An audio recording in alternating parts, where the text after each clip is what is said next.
est tout juste 18h30 sur Aloula et c'est le journal. À la une de l'actualité ce soir. Intervention d'urgence dans la province de Ouarzazate en faveur des populations affectées par les intempéries et la neige. Des avions des forces armées royales chargés de 65 tonnes de produits alimentaires et de couvertures ont atterri à l'aéroport de la ville. Une aide humanitaire destinée à 75 douars. Évacuation héliportée d'une femme enceinte sur le point d'accoucher. Les équipes médicales de la Fondation Mohamed V pour la solidarité lui ont porté assistance. La femme a été directement transférée au bloc à l'hôpital par une ambulance prépositionnée et elle a accouché d'une fille.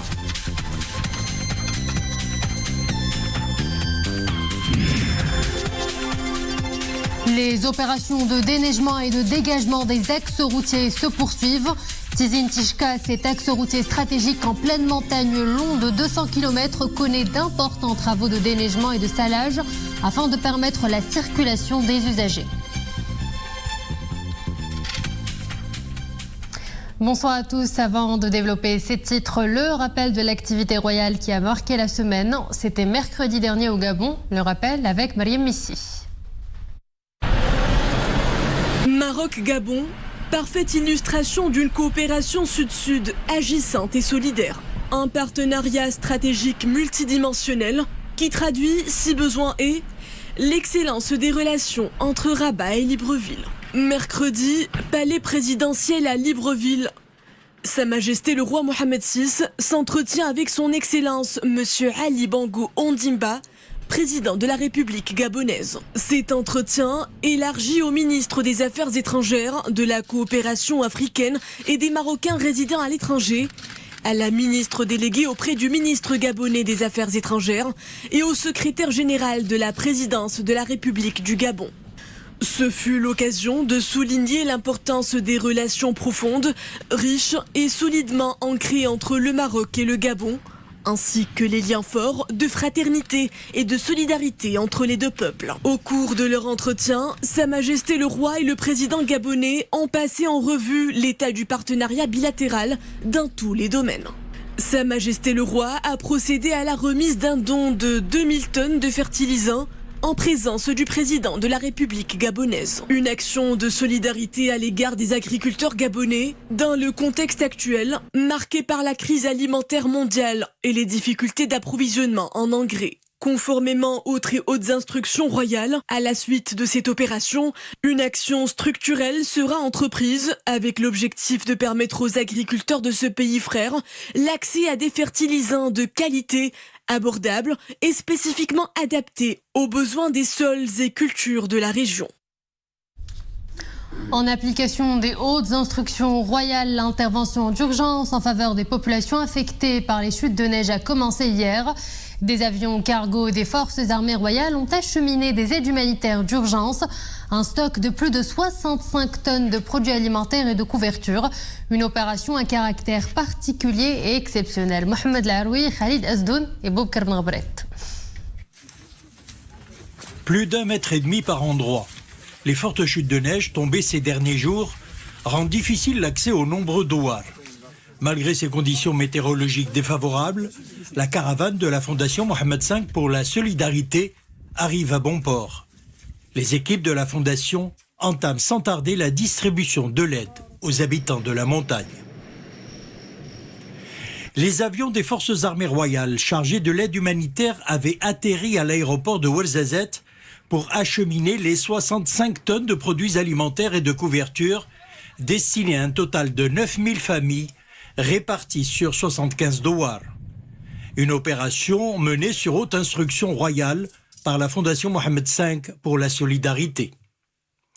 Un accompagnement social adapté et prise en charge médicale de proximité est également offert aux populations touchées par les fortes intempéries et chutes de neige. Il s'agit d'équipes composées d'assistantes sociales et de médecins de la Fondation, agissant en coordination avec les départements concernés et les autorités locales. La province de Ouarzazate connaît depuis quelques jours des chutes de neige records, des hauteurs qui ont dépassé par endroits les 1,80 m. Une aide humanitaire qui se traduit sur le terrain par des interventions médicales. Sur haute instruction royale, les équipes de la Fondation Mohamed V pour la solidarité bravent les inondations qui sévissent dans la région pour porter assistance aux plus vulnérables. Ce matin, dans la province de Ouarzazate, une femme enceinte a été évacuée à bord d'un hélicoptère médicalisé de la Fondation au bloc hospitalier où la femme a pu donner naissance aujourd'hui. Mariam Lemissi est nos envoyés spéciaux à Ouarzazate. Les faits remontent à hier après-midi, dans le douar de Merdil, commune Idili, province de Ouarzazate. Une femme enceinte de 9 mois est prise au piège par les caprices de la météo. Impossible de faire le trajet à la maternité. Sur place, les équipes médicales de la Fondation Mohamed V pour la solidarité tentent sans relâche d'évacuer la jeune femme à bord d'hélicoptères. Un sauvetage compliqué par les violentes intempéries. Après moult tentatives, l'évacuation de la femme enceinte aboutit enfin aujourd'hui.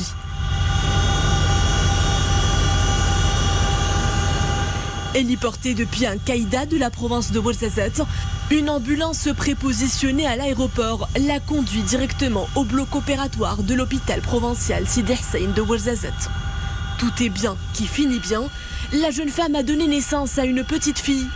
Toutes les deux sont saines et sauves. Un sauvetage miraculeux qui s'ajoute aux multiples interventions d'urgence de proximité menées en haute montagne sur hautes instructions royales par la Fondation Mohamed V pour la solidarité. Les secours poursuivent leurs efforts malgré le froid glacial. Et pour nous parler plus en détail de cette action, avec nous en direct depuis l'aéroport de Ouarzazate, Sana Dardir, directrice de la communication de la Fondation Mohamed V pour la solidarité. Madame Dardir, bonsoir. Tout d'abord, qu'est-ce qui caractérise l'intervention humanitaire de la Fondation Mohamed V pour la solidarité sur le terrain ?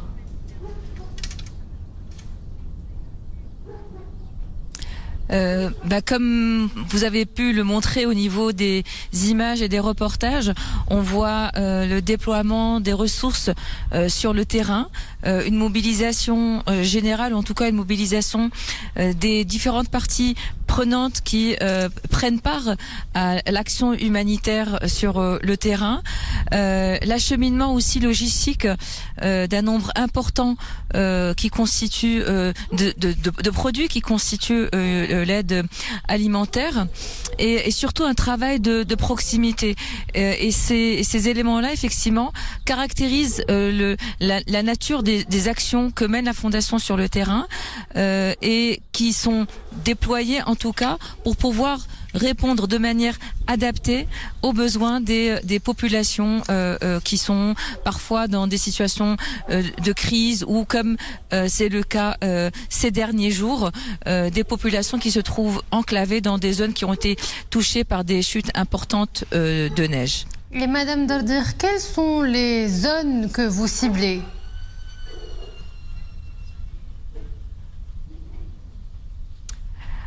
Alors en termes de couverture géographique, cette opération humanitaire exceptionnelle va être mise en œuvre, ou est déjà mise en œuvre en tout cas comme on peut le voir au niveau de la province de Ouarzazate et à partir de demain au niveau de Zagora et Taroudant qui suivra également. Alors cette intervention, pour revenir aussi à votre première question, elle est caractérisée donc par une intervention à grande échelle, donc qui ciblent plusieurs zones en même temps et évidemment qui font bénéficier un nombre important de ménages marocains qui sont issus des zones reculées, donc d'aide humanitaire. Et ce qui caractérise également cette opération, c'est que cette aide, en plus de cette opération, en plus de l'aide humanitaire, apporte de l'accompagnement social et de l'accès ou en tout cas des soins médicaux d'urgence. Et votre reportage l'a montré, ce matin, il y a eu une intervention d'urgence et cela au niveau donc d'un douar qui se situe à 1500 km d'altitude, une intervention d'urgence qui a pu être mise en œuvre grâce à la coopération, en tout cas la mobilisation d'autres partenaires qui sont partie prenante de l'opération. Cela aussi caractérise le genre d'intervention de la Fondation, parce que sans, par exemple, les moyens des forces armées royales, il aurait été difficile d'acheminer les quantités importantes des aides humanitaires, sans, par exemple, le ministère de la Santé qui intervient également dans la prise en charge médicale. Il serait difficile de faire des actions, ou en tout cas des évacuations sanitaires d'urgence. Même chose avec le ministère de l'Intérieur, la Gendarmerie royale, la protection civile. Donc ce sont des parties prenantes qui ont un apport en tout cas très significatif, très important pour la mise en œuvre, en tout cas logistique, terrain, de ce genre d'intervention exceptionnelle. Madame Sana Dardir, je vous remercie pour cet éclairage. Je rappelle que vous êtes directrice de la communication de la Fondation Mohamed V pour la solidarité. La route de Tizi-Ouzou, longue de 200 km, cet axe-routier stratégique relie Marrakech à Ouarzazate. Devenue impraticable par les massives chutes de neige, elle a pu être ouverte à la circulation des usagers qui sont soulagés grâce à l'importante mobilisation logistique et humaine des équipes d'intervention. Mohamed Hassan Mskour avec Zakaria Mouqin Billah. Sur les hauteurs de la route nationale numéro 9, reliant Marrakech à Ouarzazate, les fortes chutes de neige ont rendu impossible toutes sortes de circulations. Ces véhicules immobilisés sur la voie.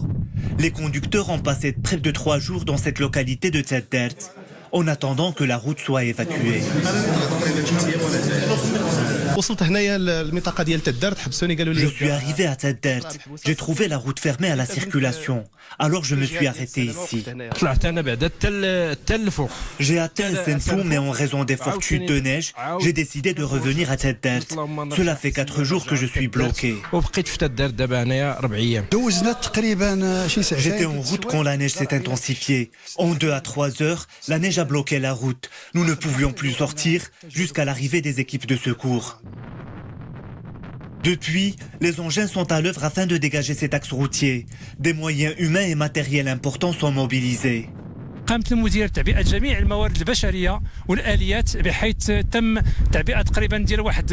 engins sont réquisitionnés, dont un pour la fraise, 4 camions et une niveleuse, afin d'évacuer et d'élargir la route.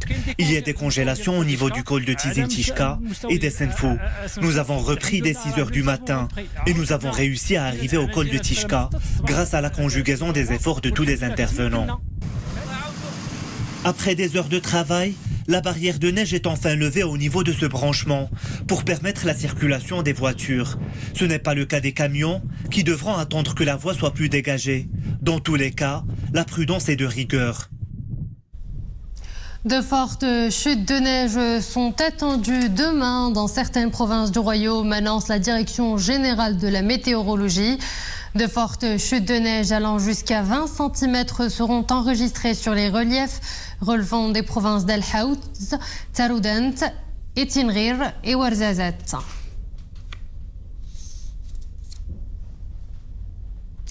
À Addis Abeba, les travaux de la 36e session ordinaire du sommet de l'organisation panafricaine ont ouvert hier leurs travaux. Le chef du gouvernement Aziz Arnouchi représente Sa Majesté le roi Mohamed VI. Ce conclave devra se pencher entre autres sur la réforme institutionnelle de l'union de l'État, de la paix et de la sécurité dans le continent, ainsi que les questions relatives à la zone de libre-échange continentale. Sur place, nos envoyés spéciaux Hussein Hinchaoui, Fouad El-Harj avec Nisrine Himdawi. Le Maroc présent en force aux travaux de la 36e session ordinaire du sommet de l'organisation panafricaine. Et c'est le chef du gouvernement qui représente Sa Majesté le Roi à cette grande messe qui planche notamment sur les défis auxquels l'Afrique doit faire face. Les changements climatiques, la sécurité alimentaire, la paix et la sécurité. Le Maroc a sa grande place au sein de l'Union africaine et le Royaume est présent en force Le Maroc apporte son soutien à plusieurs rapports présentés par des chefs d'État africains lors de ce sommet. J'ai été très honorée de représenter le souverain à la deuxième conférence des chefs d'État et de gouvernement de la Commission climat pour la région du Sahel, organisée en marge du sommet de l'Union.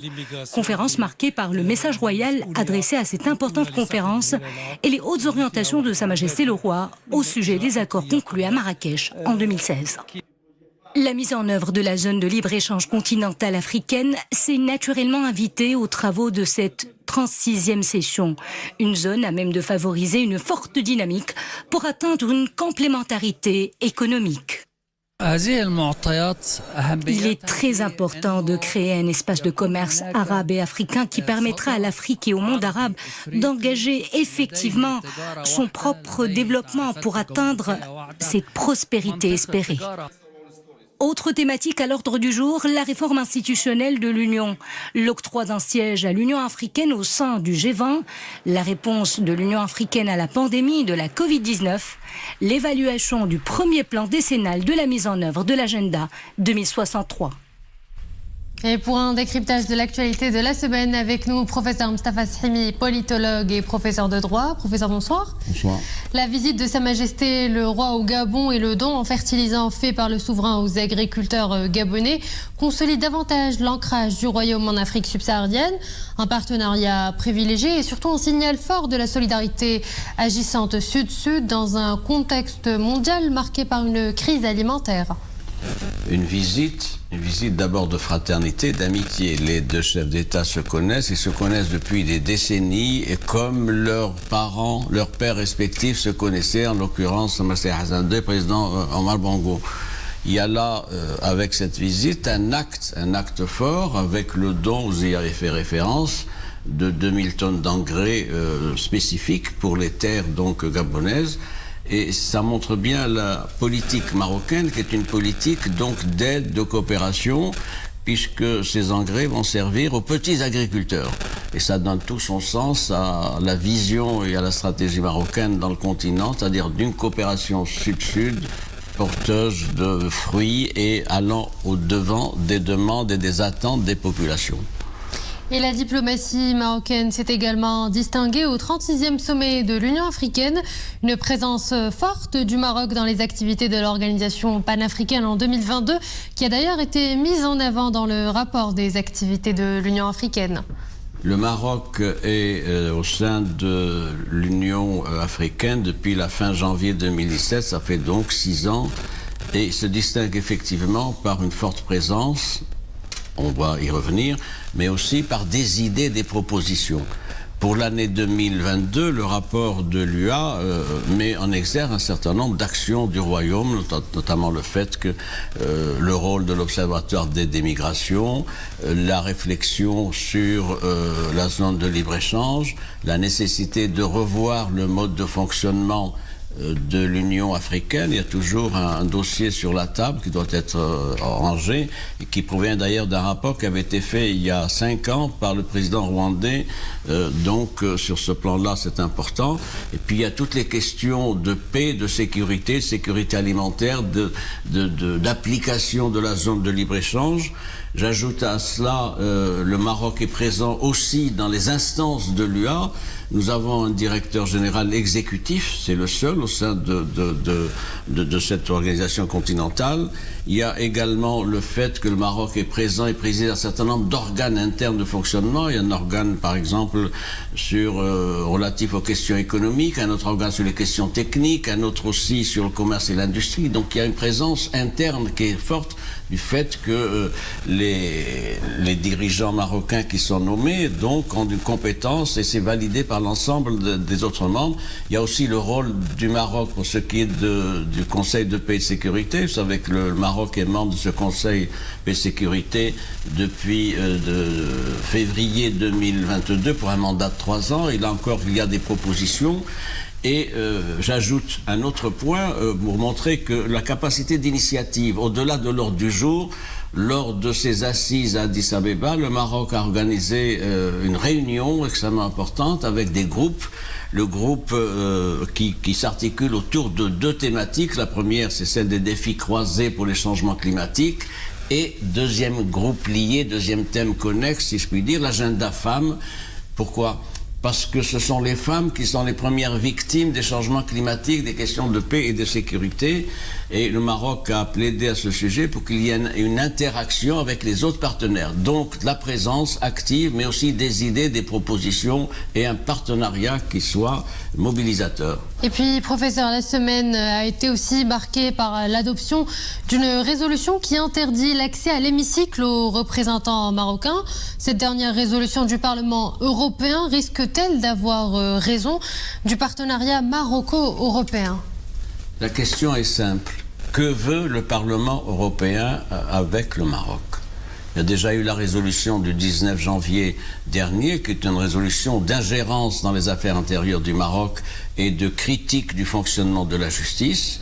Le Parlement, vous savez, s'est réuni avec les deux chambres ensemble et 4 jours après, il y a eu un communiqué extrêmement ferme appelant la réévaluation des relations avec le Parlement européen compte tenu de ces éléments-là.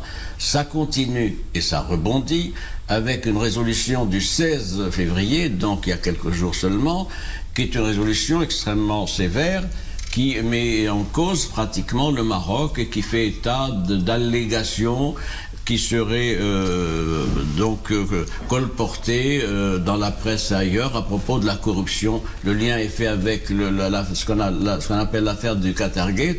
Le Maroc n'est pas concerné, mais il y a tout un montage et toute une propagande construite sur le Marocgate. Il n'y a pas de Marocgate. D'ailleurs, je note que la justice belge est saisie de ce dossier. Pour l'instant, on n'a aucun élément de preuve mettant en cause de quelque manière que ce soit le Maroc. Il faut y ajouter 2 observations. La première, c'est que c'est de nouveau le principe de la culpabilité qui prévaut, alors que le système général et que le principe général du droit, c'est l'état de la présomption d'innocence. Et le deuxième élément, c'est une ingérence dans le fonctionnement de la justice belge. Il faut laisser la justice belge faire son travail. Et donc, il y a là une campagne continue. J'ajoute qu'à l'international, cette réaction du Parlement européen a été dénoncée. Je vais donner un exemple.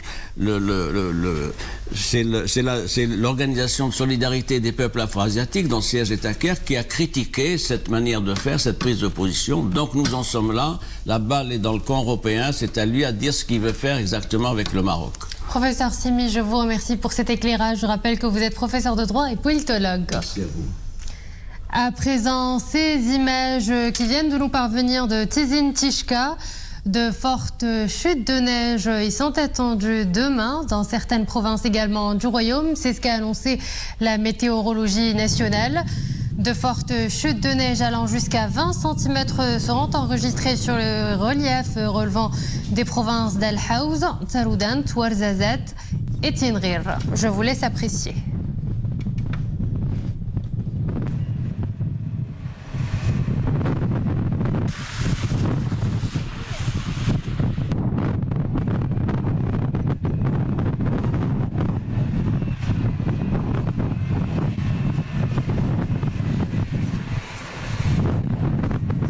Et c'est sur ces images que nous arrivons à la fin de cette édition. Merci à vous de l'avoir suivi. Excellente suite des programmes sur Al Oula.